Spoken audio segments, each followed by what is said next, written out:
Hey everyone, welcome back to my channel. Today I just want to highlight Prophet Muhammad's most awkward moment.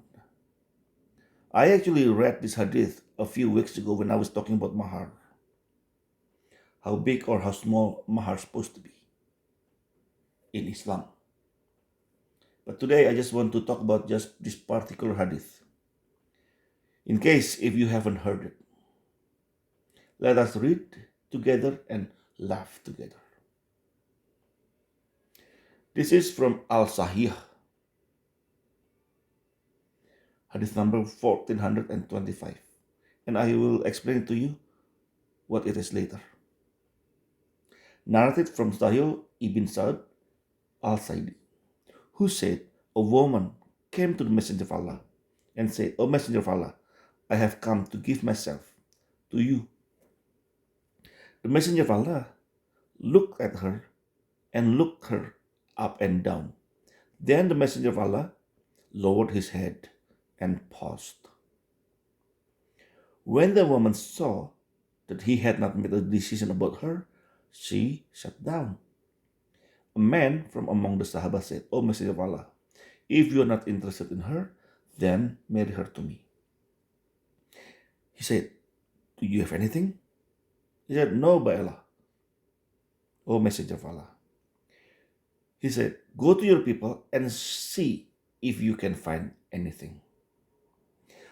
So the man went, then he came back and said, no, by Allah, I could not find anything. The Messenger of Allah said, look and see, even if it's only an iron ring, which you can give. So he went, then came back and said, no, by Allah, O Messenger of Allah, not even an iron ring. But I have this izar, garment of mine. She can half of it. She can have half of it. The Messenger of Allah said, what can she do with your izar? If you are wearing it, she will have nothing of it. The man sat down. Then, after a long time had passed, he got up to leave. The Messenger of Allah saw him leaving and caught him. When he came back, he said, what do you know of the Quran? He said, Surah such and Surah such and such. He said, do you know them by heart? He said, yes. He, Prophet Muhammad, said, then go, you are married to her, but by what you know of the Quran. So, this is how Prophet Muhammad got out from a very awkward moment when a woman gave herself to him in marriage. He could not say no. He could not say no. Just say, you are not my type. He couldn't even say that. He couldn't even say, well, I have too many wives already. So instead of saying no, he just sat there and paused. And then one of the Sahaba said, marry her to me then if you're not interested in her. After a while, the man turns out he did not even have anything to give as a mahar. And Prophet Muhammad lowered the mahar even lower than ever. Like this is something like for sale, like if you go to the bay, like Red Dot Moment, like it is not even 50% off, this like 95% off or 97% off. Because Prophet Muhammad had just asked him, what do you know of the Quran? He said, surahs and such and such and such. Do you know them by heart? He said, yes. There you go. That's the mahar. Because if Prophet Muhammad did not do that, he would get stuck with the woman. So he kept lowering it. Can you find anything? No. Okay, can you even find an iron ring? Doesn't have to be gold or silver, just iron. The guy did not even have.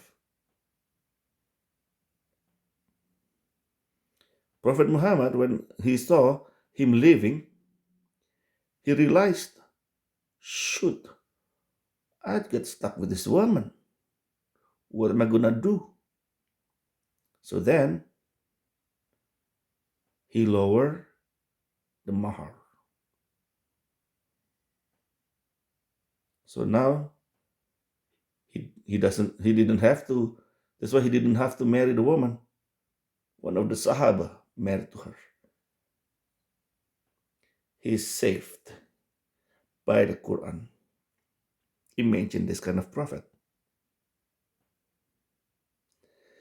Anyway, this is something like laughable, actually, real laughable story.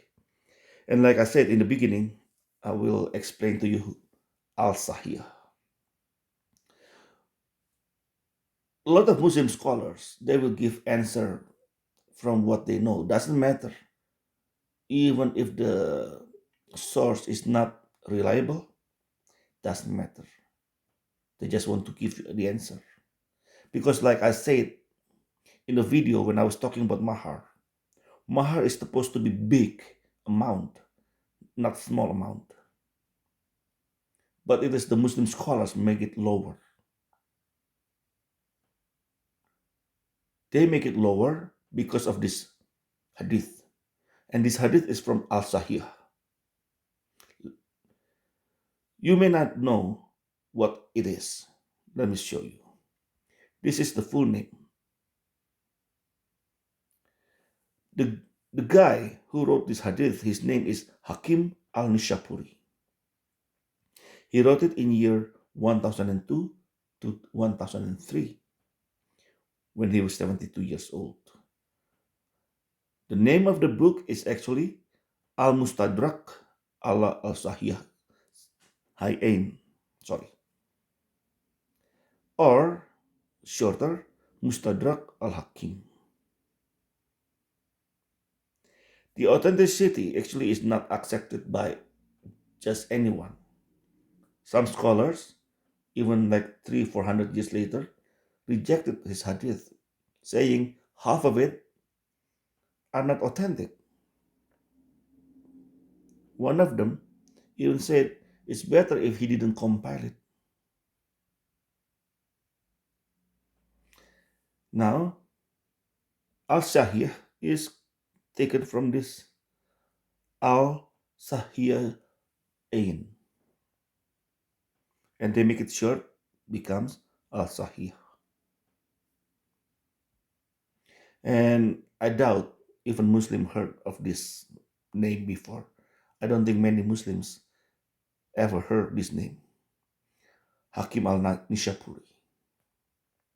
Anyway, that's all from me for tonight. Thank you for watching and listening. God bless you all.